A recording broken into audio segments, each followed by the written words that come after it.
गायीचे शेण आणि गोमूत्र यांच्यामध्ये आयुर्वेदिक घटक मानले जातात। याचाच अभ्यास करून पंढरपूरच्या एका आयुर्वेदिक डॉक्टरांनी चक्क गायीचं शेण आणि गोमूत्र आपल्या कारला थापलंय।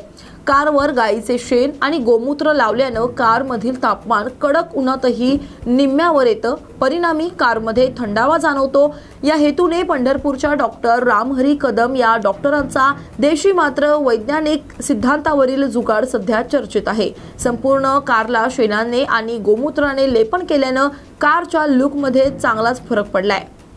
काय कशा पद्धतीने या गाडीची निर्मिती केली, काय काय?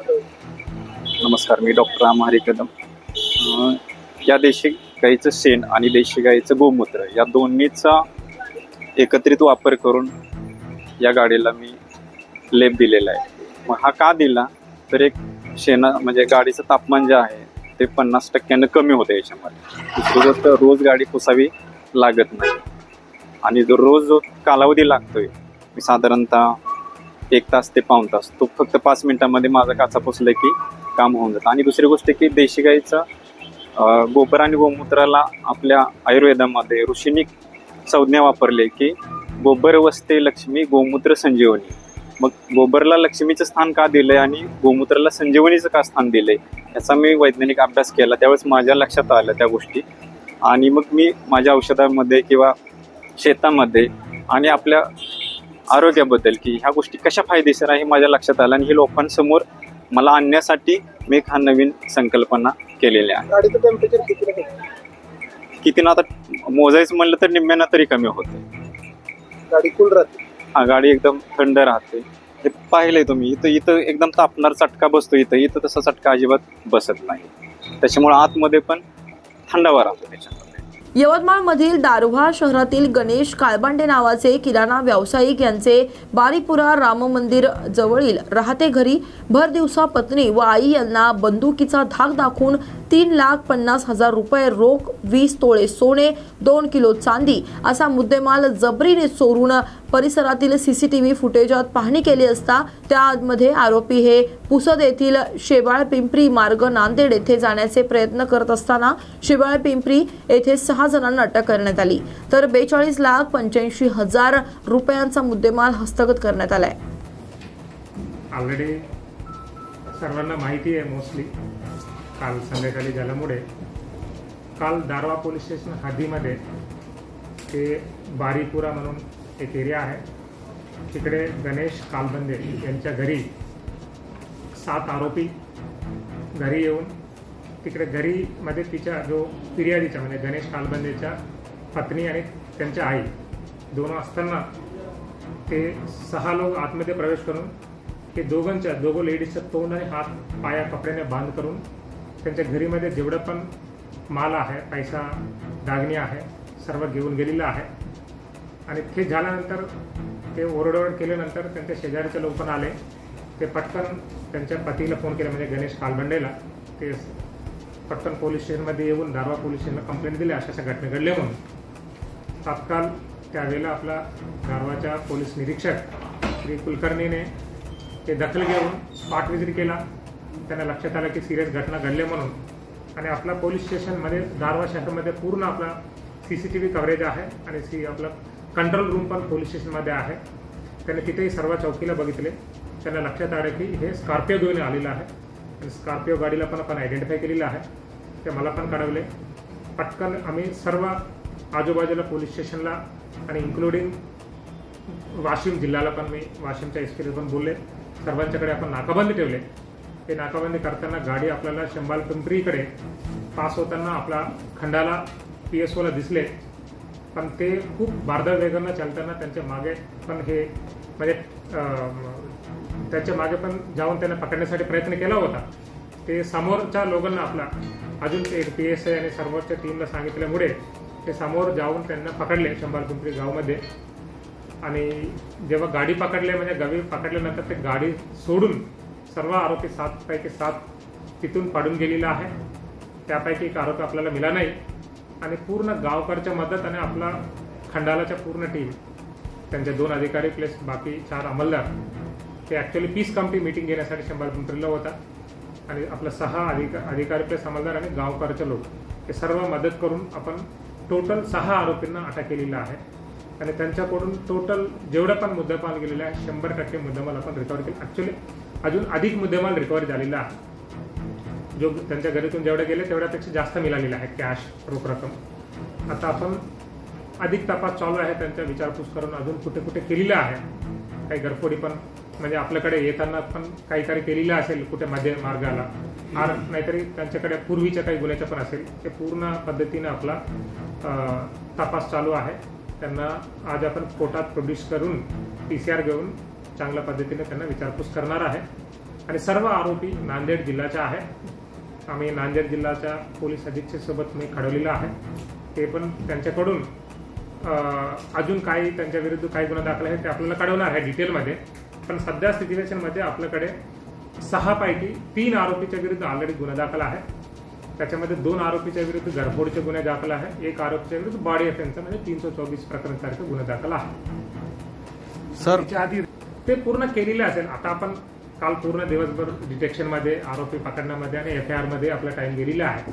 तर तपासमध्ये नक्की ते निष्पन्न होईल. आपण बघू, आपण अगर आपल्याकडे ऑलरेडी CCTV कॅमेराच आहे, चांगल्या पद्धतीने बघून करू आपण. छत्रपती संभाजीनगरमधील हर्सुल येथील मूल निवासी नगरातील बेघर नागरिकांनी जिल्हाधिकारी कार्यालयासमोर निवारा मिळवण्यासाठी आंदोलन सुरू केली आहेत. यावेळी नागरिकांनी आंदोलनस्थळी दगडाच्या चुली पेटवल्या. तर हर्सुल येथील गायरान जमिनीवर बेघर लोक राहत होते. पंतप्रधान मंत्री आवास योजनेची अंमलबजावणी करण्यासाठी महापालिकेच्या अतिक्रमण हटाव पथकाने 2 दिवसांपूर्वी तोडक कारवाई करून जागा रिकामी करून घेतली. यामुळे येथील नागरिकांनी पीपल्स पार्टी ऑफ इंडिया जिल्हा शाखेचे विजय वानखेडे यांच्या नेतृत्वात जिल्हाधिकारी कार्यालयात आंदोलन सुरू केली आहेत. काय सांगाल, आज उघड्यावर संसार करण्याची वेळ आलेली आहे, नेमकं कारण काय? 2010 पासून मौजे हर्सुल येथील सरकारी गायरान जमीन गट नंबर 216-17 येथे हे लोक बेघर असल्यामुळे स्थायिक झालेले होते. आणि 2016ला माननीय प्रधानमंत्री नरेंद्र मोदी साहेबांनी सर्वांना घर देणार ही योजना लागू केल्यानंतर आमच्याकडून अर्ज भरून घेण्यात आले आणि सांगण्यात आले तुम्हाला सर्वांना घर देतो आणि ही जागा सोडा. आम्ही ही जागा सोडण्यासाठी तयार झालेलो असताना आम्ही फक्त एक अट टाकली होती का बाबा हो तुम्ही आम्हाला घर देताय. माननीय आयुक्त जी श्रीकांत साहेब महानगरपालिका यांच्यासोबत माझी स्वतः चर्चा झाली होती की घरं जर देत असाल तर आमची तात्पुरती राहण्याची व्यवस्था करा आणि ज्यावेळेस घरं कंप्लीट होतील त्यावेळेस आम्हाला त्या घरामध्ये पाठवा. म्हणजे ही कायदेशीर तरतूद आहे, ट्रान्झिट कॅम्प म्हणतात त्याला, तात्पुरत्या निवारागृहाची. तर त्यांनी आम्हाला सांगितलं ठीक आहे तसं करण्यात येईल. आम्ही सगळं आम्ही आनंदाने ही जागा सोडू आणि सर्वांना घर बांधता येईल.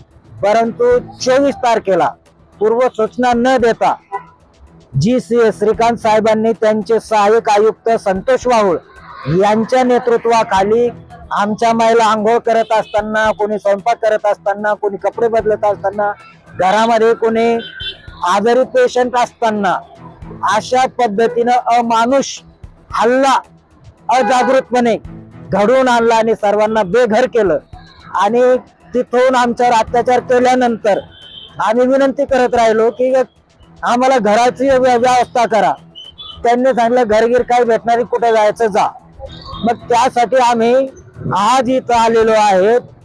आमच्या जिल्ह्याचे मायबाप माननीय कलेक्टर दिलीप स्वामी साहेब यांना सांगितलं आम्हाला असं असं करण्यात आलेलं आहे आणि जोपर्यंत घर देत नाही तोपर्यंत आम्ही इथूनच संसार चालवणार आहे. याचं कारण असं आहे की नैसर्गिक न्यायानं पक्षी झाडावर जन्म घेतात तर त्यांना झाडावर राहता येतं. आम्ही माणसं आहोत, आम्ही पृथ्वीवर जन्म घेतला तर आम्ही राहायचं कुठे? सरकारी जागेवर राहू देत नाही, खाजगी जमीन मालक जमिनीवर राहू देत नाही, तर आम्ही राहायचं कुठं? हा प्रश्न घेऊन आम्ही जिल्हाधिकारी साहेबाला सांगितलं आणि जोपर्यंत तुम्ही घर देत नाही तोपर्यंत आम्ही इथूनच आमचा संसार चालवणार आहे. हे आमचं आंदोलन नाही, आम्ही इथं स्थायिक झालेलो आहोत. जर प्रशासन आणि शासन आमचं म्हणणं मान्य करत नाही किंवा आम्हाला इथून हुसकावून लावण्याचा प्रयत्न करतो इथून सुद्धा पोलीस प्रशासन, तर आमचं स्पष्ट म्हणणं आहे आम्ही जर या देशाचे नागरिक नसू तर माननीय राज्य सरकार या जिल्ह्याचं जे प्रशासन आहे, भारतीय संविधान कलम 12 मध्ये राज्य नावाच्या व्याख्येमध्ये जे सांगितलेले आहे ते सर्व सरकारी अधिकारी, कर्मचारी, आमदार, खासदार, मुख्यमंत्री या सर्वांना आम्ही सांगतो, आम्ही या देशाचे नसेल तर आम्हाला तुम्ही ज्या देशाचे समजतात त्या देशात नेऊन सोडा, नाही तर आम्ही तुमच्या देशात गैरकायदेशीर राहतो म्हणून तुम्ही आम्हाला जेलमध्ये टाका, आम्हाला नक्षलवादी घोषित करा, आतंकवादी घोषित करा, जेलमध्ये टाका, कारण आम्ही तुमच्या देशाचेच नाही तर मग आम्ही काय करणार, हे आमचं म्हणणं आहे. मी ॲडव्होकेट विजय वानखेडे, आंदोलनकर्त्यांचा संविधानिक हक्क अधिकार संरक्षण करता. नांदेड शहरामध्ये सध्या गुन्ह्याचं प्रमाण वाढलं असल्यामुळे पोलीस प्रशासनातर्फे विविध ठिकाणी पोलीस चौकी उभारण्यात आली आहे, पण ते पुरेसं नसल्यामुळे येणाऱ्या काळात नांदेड शहरातील सुरक्षेच्या दृष्टिकोनातून विविध ठिकाणी 100हून अधिक CCTV कॅमेरे बसवण्यात येणार आहेत. त्यामुळे क्राईम करणाऱ्या व्यक्तींना त्वरित पोलीस प्रशासनात मार्फत अटक केली जाईल, जेणेकरून गुन्हा कमी होण्यास मदत होईल, जेणेकरून गुन्हेगारी कमी करण्यास मदत होईल. त्यासाठी महानगरपालिका व पोलीस प्रशासनातर्फे ही उपाययोजना करण्यात येते. सध्या आम्ही विचार करत आहोत, त्यावर आमची दोन्हीची नगरपालिका ऑफिस आणि SP ऑफिस ची डिस्कशन चालू आहे. त्या एक अडवणे आणि एक त्यांचे सुटेबल जगह देणे, हा दोन्ही एकच गोष्टी आहेत. असं नाही की आम्ही फक्त रिमूव्ह करणार, पण ते कुठे कुठेतरी एक पर्याय द्यायला पाहिजे. क्योंकि रिझन असा आहे की त्यांना विकणे आणि जे कंझ्युमर आहे दोन्हीच्या सुद्धा वेलफेअर बघायला लागेल. तो त्यावर प्रयत्न चालू आहे. आम्ही काही प्रपोजल सुद्धा दिलेला आहे आणि मला वाटतं की फ्युचरमध्ये थोडा फार त्याच्यावर वर्कआउट होईल. सर, शेवटचा प्रश्न, शहरात आता सध्या सण उत्सवाचं वातावरण येऊ घातलेलं आहे, बरोबर, आणि CCTV आपल्याकडे त्यांची काय अवस्था आहे आणि काय नियोजन आहे पोलीस? सध्या काय आहे, एक जुना CCTV सिस्टम होता जे महानगरपालिकाने पूर्ण इम्प्लिमेंट करून दिला होता पोलीस प्रशासनाला, पण ते खूप जुनी झाली आणि आता डिस्फंक्शनल आहे. नवीनमध्ये 100 कोटीचा एक प्रोजेक्ट आहे CCTV साठी, जे इन प्रिन्सिपल अप्रुव्हल आहे आणि आता आम्ही DPR project, detailed project review, हा स्टेजवर आहोत. जे DPR फायनल होईल, नंतर टेंडरिंग वगैरे होईल, फंड अवेलेबल होईल. तर आम्ही एकदम बेसिक स्टेजवर सध्या आहोत. पण हा प्रोजेक्ट 100 कोटीचा प्रोजेक्ट पूर्ण इम्प्लिमेंटेशन आणि ग्राउंडवर येण्यामध्ये थोडा वेळ लागेल. त्यापर्यंत काहीतरी एक टेम्पररी नियोजन करायला लागेल. ते आम्ही नगरपालिकासोबत, आयुक्त सरसोबत आणि कलेक्टर सरसोबत बसून जे काही टेम्पररी अरेंजमेंट जे करायला लागेल त्यावर वर्कआउट करू. एकदम से शॉर्ट टर्ममध्ये जे आता रामनवमी येत आहे, तसेच आता भीम जयंती राहणार. 6 तारीखला रामनवमी आहे, 14 पासून जयंती राहणार. त्यासाठी पोलीस डिपार्टमेंट रेंट घेऊन जवळपास 100 CCTV आम्ही हा पॅचमध्ये ITI पासून आणि वजीराबाद चौक पर्यंत 100 CCTV जवळपास आम्ही बसवत आहोत. पण हा फक्त एक टेम्पररी अरेंजमेंट आहे. अदर एजन्सी सोबत बसून आपण थोडंसं नियोजन करू की टेम्पररली काही वर्षासाठी, काही महिन्यासाठी काय आपण नियोजन करू. राष्ट्रपिता महात्मा गांधी यांच्या पदस्पर्शाने पावन झालेल्या वर्धा जिल्ह्यातील पदवीधर बेरोजगारांसाठी गोविंदराव वंजारी फाउंडेशनच्या वतीनं वर्ध्यातील हुतात्मा स्मारकासमोरील चरखागृह येथे भव्य रोजगार मेळाव्याचं आयोजन करण्यात आलंय. या मेळाव्यात महाराष्ट्रातील 40 नामांकित कंपन्यांचा सहभाग असून वर्धा जिल्ह्यातील सुमारे 2500च्या वर बेरोजगार पदवीधरांना नोंदणी केली आहे. तर यामध्ये 1500च्या वर पदवीधरांनी मुलाखती दिल्यात. यामध्ये ज्या उमेदवारांच्या नियुक्त झाल्या आहेत त्यांना नागपूर विभाग पदवीधर मतदारसंघाचे आमदार ॲडव्होकेट अभिजित वंजारी यांच्या हस्ते नियुक्तीपत्र देण्यात आलं. वर्धेच्या चरखा भवनमध्ये आज या ठिकाणी गोविंदराव वंजारी फाउंडेशनच्या वतीनं आम्ही पदवीधरांकरता रोजगार मेळावा आयोजित केलेला आहे. जवळजवळ या ठिकाणी 40 कंपन्या आलेल्या आहेत. वेगवेगळ्या सेक्टरमध्ये काम करणाऱ्या, वेगवेगळ्या सेक्टरमध्ये असणाऱ्या, त्याच्यामध्ये बँकिंग सेक्टर आहे, IT इंडस्ट्री आहे, मॅन्युफॅक्चरिंग आहे, ऑटोमोबाईल आहे, फार्मास्युटिकल आहे, मार्केटिंगचे आहे, KPO, BPO, अशा वेगवेगळ्या सेक्टरमध्ये काम करणाऱ्या नॅशनल, मल्टीनॅशनल अशा कंपन्या या ठिकाणी आम्ही बोलवल्या आहे. गोविंदराव वंजारी फाउंडेशनच्या वतीनं दरवर्षी आम्ही अशा पद्धतीचा उपक्रम या 6 जिल्ह्यामध्ये राबवतो. वर्धा असेल, गडचिरोली असेल, गोंदिया असेल, भंडारा असेल, चंद्रपूर असेल, नागपूर असेल, या सर्व कंपन्यांना, या सर्व जिल्ह्यांमध्ये दरवर्षी आम्ही हा उपक्रम घेतो.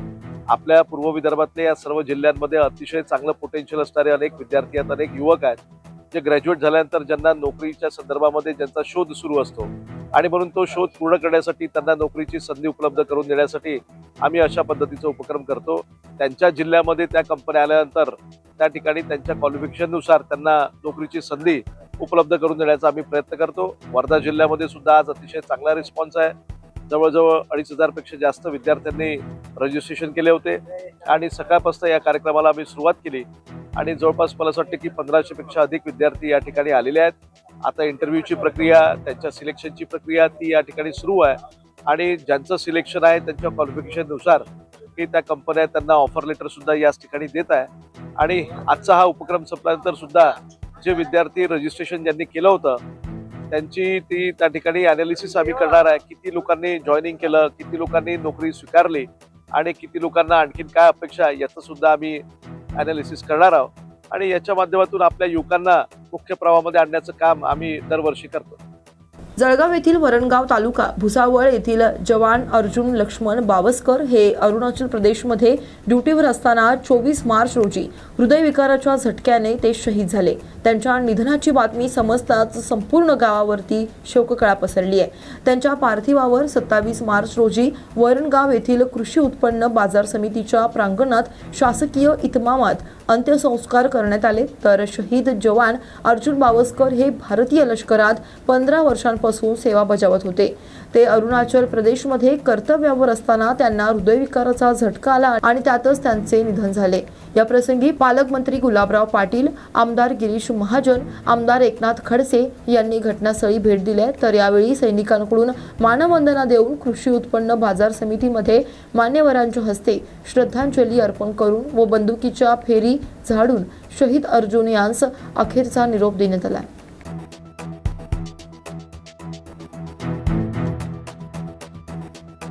दरवर्षीप्रमाणे ठाणे महानगरपालिकेतर्फे पावसाळ्यापूर्वी मे व जून महिन्यामध्ये झाडांच्या धोकादायक फांद्यांची छाटणी केली जाते. तर मात्र पावसाळ्यात वादळी वाऱ्यांमुळे व अन्य नैसर्गिक कारणांमुळे काही झाडे उन्मळून पडतात, ज्यामुळे नागरिकांच्या जीवास व मालमत्तेस धोका निर्माण होतो. या पार्श्वभूमीवर संभाव्य धोके टाळण्यासाठी यावर्षी नियोजित वेळेच्या 2 महिने आधीपासूनच म्हणजेच मार्च महिन्यापासूनच धोकादायक फांद्या काढण्याच्या मोहिमेची सुरुवात करण्यात आली आहे.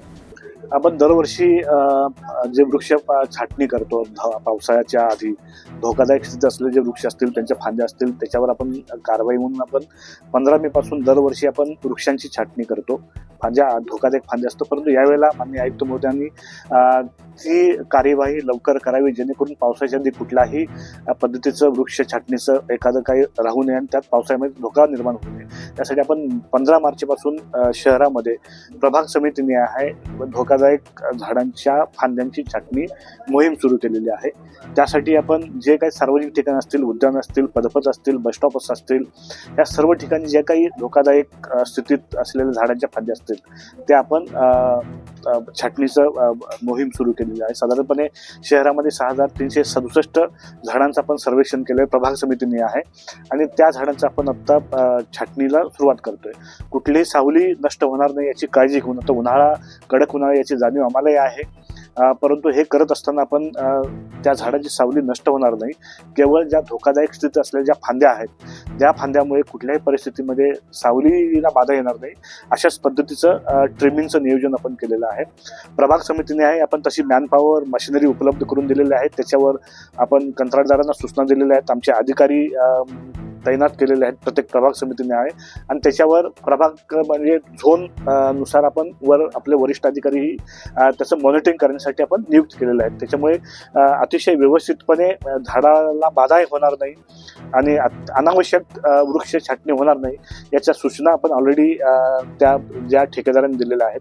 नियोजनबद्ध पद्धतीने आपण पावसाळ्याच्या पूर्वी जास्तीत जास्त धोकादायक ज्या फांद्या आहेत त्याचं छाटणी करणार आहोत जेणेकरून पावसाळ्यामध्ये कुठलीही दुर्घटना होऊ नये.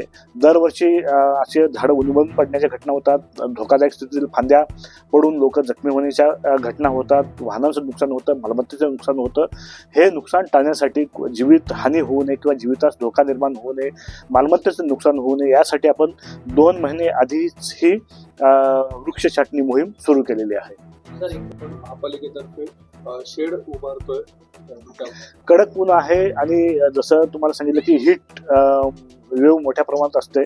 त्याला गेल्या 2 वर्षापासून ठाणे महापालिका आपण हीट वेव्ह प्लॅन तयार केला होता आणि तो प्लॅननुसार शहरात किती कोणत्या ठिकाणी मोठ्या प्रमाणात असा उन्हाचा झाडा जास्त प्रमाणात बसतात, कुठे याची गरज आहे, त्यानुसार आपण ही तरतूद केलेली आहे. म्हणजे महाराष्ट्रातील पहिली महापालिका होती की त्यांनी हीट मॅपिंग प्लॅन तयार केला होता शहराचा आणि त्यानुसार आपण काही ठिकाणी आपण पानपोई म्हणजे पण मातीचे घडे ठेवते ते जेणेकरून नागरिकांना कुठल्याही पद्धतीचा त्रास होऊ नये. आता नवीन ह्याच्याप्रमाणे आपण सर्व माहिती आता आपल्या संकेतस्थळावर उपलब्ध करून देण्याच्या शासनाच्या सूचना आहेत. त्याच्यामुळे भविष्यात हा मुद्दा तसा गैरलागूच होणार आहे. सगळी माहिती, प्रत्येक विभागाची माहिती तुमच्या संकेतस्थळावर उपलब्ध राहणार आहे. साधारणपणे 1 ते 1.5 कोटीचा निधी यासाठी आपण वापरतोय, परंतु त्या निधीपेक्षा जे काही नुकसान पावसाळ्यामध्ये होतं ते अतिशय महत्त्वाचं आहे. म्हणजे लोकांना कुठल्याही पद्धती इजा होऊ नये, त्यांच्या मालमत्तेचं नुकसान होऊ नये आणि लोकांचा खोळंबा होऊ नये, ह्या सगळ्या गोष्टी अतिशय महत्त्वाच्या आहेत. साधारण 1.5 कोटीच्या आसपास आपण खर्च 9 प्रभाग समित्यांसाठी आपण खर्च करतोय. आपण ती उपाययोजना केलेल्या व्यवस्थित आपण तिथल्या आपण यावेळेला म्हणजे आपण नागरिकांनाही याच्यामध्ये आपण सहभागी करून घेतो. त्याचबरोबर आमचे सन्माननीय लोकप्रतिनिधी असतील त्यांनाही आपण तशा पद्धतीचा पत्रव्यवहार केलेला आहे की त्यांच्याकडूनही काही सूचना आम्हाला मिळतात. किंवा त्यांच्याकडून जास्त प्रमाणात सूचना आपण ते का प्रभाग समिती फिरत असतात, तर त्यांच्या सूचनांचाही आपण यावेळेला आपण हे केलेलं आदर केलेला आहे. त्यानुसार सुद्धा कारवाई होणार आहे आणि आपण पोलीस आणि ह्याच्याशी कोऑर्डिनेट करून हे वृक्ष छाटणी करणार आहोत. साधारणपणे मगाशी सांगितल्याप्रमाणे 7 लाखाच्या आसपास जास्त वृक्ष ठाण्यामध्ये आहेत. त्याच्यापैकी 6367 जे वृक्ष आहेत त्यांच्या धोकादायक फांद्या ज्या आपण छाटणार आहोत.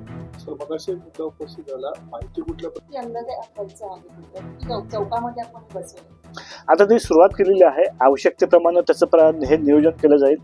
शक्यतो करून आपण महापालिकेच्या निधीमधून किंवा काही ते स्थानिक लोकांच्या माध्यमातून जर काही अशा पद्धतीचं होत असेल तसं या पद्धतीचं आपण नियोजन करतोय. सद्यस्थितीत पण महापालिकेच्या वतीने करतोय आपण ते. उपमुख्यमंत्री अजित पवार यावेळी कोल्हापूर दौऱ्यावर आहेत. कोल्हापुरात येताच अजित पवार यांनी जिल्हाधिकाऱ्यांना जाब विचारलं. अजित पवार विमानतळावरून जिल्हाधिकारी कार्यालयात ज्या गाडीने आले होते त्या गाडीतील त्रुटी आणि ताफ्यातल्या गाड्यांच्या कमतरतेबद्दल अजित पवारांनी जिल्हाधिकाऱ्यांना जाब विचारलं. यावेळी ताफ्यात अधिकच्या डीव्ही कार नसल्यानं उपमुख्यमंत्री अजित पवार यांची नाराजी यांनी व्यक्त केली.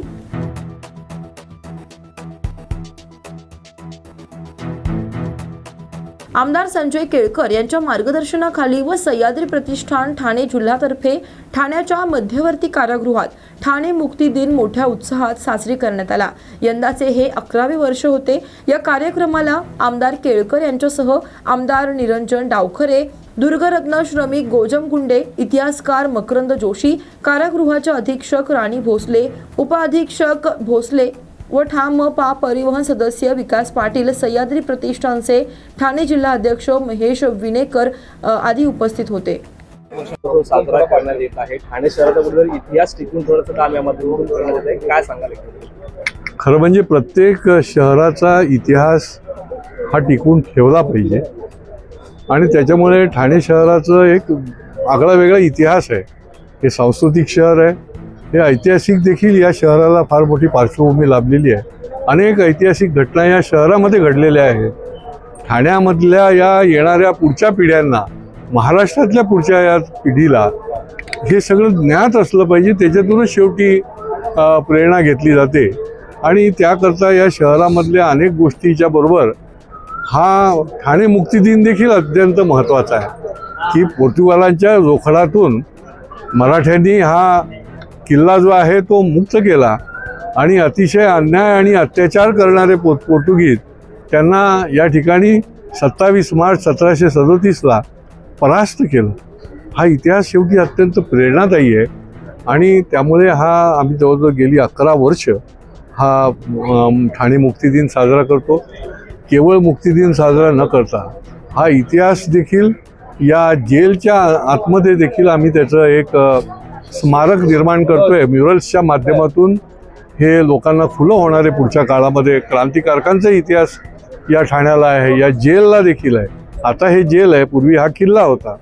आणि त्याकरता हा ठाणे मुक्ती दिन जो आहे अन्याय अत्याचारातून मुक्त केल्याचं हे प्रतीक आहे. या शहरामधला प्रत्येक कुटुंबातला एक माणूस यांनी ओलीस ठेवला होता. एवढं प्रचंड असं पोर्तुगीजांनी अन्याय जो केलेला होता, तर त्याला कसं परास्त केलं, शौर्याचा पराक्रमाचा इतिहास आहे. आणि या मुक्तिदिनाच्या निमित्ताने मला खात्री आहे की हीच प्रेरणा जी आहे ती पुढच्या काळामध्ये निश्चितपणे उपयोगी पडणार आहे. छत्रपती शिवाजी महाराजांचा शौर्य आणि पराक्रमाचा इतिहास जसा आमचं सह्याद्री प्रतिष्ठान हे दुर्ग सेवा करून, आमचे दुर्गसेवक जे आहेत ते त्या ठिकाणी जाऊन निरनिराळ्या मोहिमा करून, कामं करून हा इतिहास जिवंत राहण्याकरता अहोरात्र मेहनत करतात, तसंच हे जे इतिहासाचे ज्या घटना आहेत त्या देखील जिवंत ठेवण्याचा हा एक आमचा प्रयत्न आहे. ठाणे मध्यवर्ती कारागृहामध्ये जे फाशीचं ऐतिहासिक ठिकाण आहे ते नागरिकांना पाहता यावं याकरता तुम्ही प्रयत्नशील आहात. गेल्या दिवसापासून मागणी देखील करत आहात. ती नेमकं कधीपर्यंत पूर्ण होणार आहे? हे 3 वर्षापासून हे काम चालू आहे. मध्ये कोविडच्या काळामध्ये ते बंद झालं होतं, परंतु हा क्रांतिकारकांचा इतिहास म्हणजे राघोजीपासून ते कर्वे, कानेरे, देशपांडे, स्वातंत्र्यवीर सावरकर, वासुदेव बळवंत फडके अनेक क्रांतिकारक हे या ठिकाणी या जेलच्या क्षेत्रामध्ये यांची आठवण आहे. आणि त्यामुळे क्रांतिकारकांचं देखील या ठिकाणी म्युरल्सच्या माध्यमातून इतिहास आम्ही साकारतोय आणि ठाणे मुक्ती दिनाचा देखील होतोय. मला खूप आनंद वाटतोय की हा इतिहास पुन्हा लोकांच्या समोर त्याचं आठवण करून देणारा असं स्मारक या ठिकाणी निर्माण होतंय. हे फाशी गेटच्या पाठीमागच्या बाजूला की ज्या ठिकाणी सर्वांना तो येण्यासाठी मुक्त असेल. जेलच्या आवारामध्ये खरं फार मोठी अनेक शर्ती अटी असतात, परंतु हा पाठीमागच्या बाजूला असल्यामुळे त्याला लोकांना हा लोकार्पण लवकरात लवकर होणार आहे. पुढच्या 2 महिन्यामध्ये या ठिकाणी आम शिवप्रेमी आणि राष्ट्रप्रेमी माणूस हा येऊ शकेल. सर, एक वेगळा प्रश्न नाही, आशिष शेलार यांच्या खात्याच्या अंतर्गत दुर्ग सेवकांची, शिवभक्तांची एक बैठक निरनिराळ्या संस्थांचे प्रतिनिधी आले होते, त्यांनी घेतली. आशिष शेलार यांनी एक चांगलं काम केलेलं आहे, त्याचा आम्ही सत्कार देखील केला सह्याद्री प्रतिष्ठानने. की 12 किल्ले, गडकिल्ले हे जागतिक वारशामध्ये यावेत त्याच्या दृष्टीने त्यांनी काम सुरू केलेलं आहे. पण महाराष्ट्रातले देखील गडकिल्ले जे आहेत त्याची देखभाल कशी ठेवता येईल, कारण हा शौर्याचा पराक्रमाचा इतिहास हा सतत आमच्या या तरुणाईपुढे आला पाहिजे, राहिला पाहिजे, तिथे मोहिमा झाल्या पाहिजेत. तर त्या दृष्टीने देखील चर्चा करण्याकरता त्यांनी ही बैठक घेतली. याच्यातलं विशेष म्हणजे महाराष्ट्राच्या बाहेर देखील जे छत्रपती शिवाजी महाराजांचे किल्ले आहेत त्या किल्ल्याच्या संबंधी देखील ते कसे संरक्षित करता येतील किंवा त्या ठिकाणी देखील कशा पद्धतीने काम करता येईल या संबंधामधली देखील चर्चा झाली.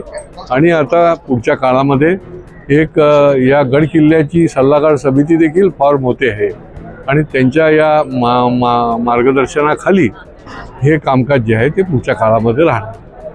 संजय राऊतांनी एक वक्तव्य केलेलं आहे. खरं म्हणजे आत्ता हा मुक्तिदिनाचा विषय असल्यामुळे ही जागा पण या राजकीय बाबतीमध्ये बोलण्यासारखी नाही आहे. कधीतरी नंतर आम्ही निश्चितपणे याच्यावर कॉमेंट करू. अशाच बातम्यांसाठी पहा न्यूज मराठी 24/7. नवा भारत, नवा विचार.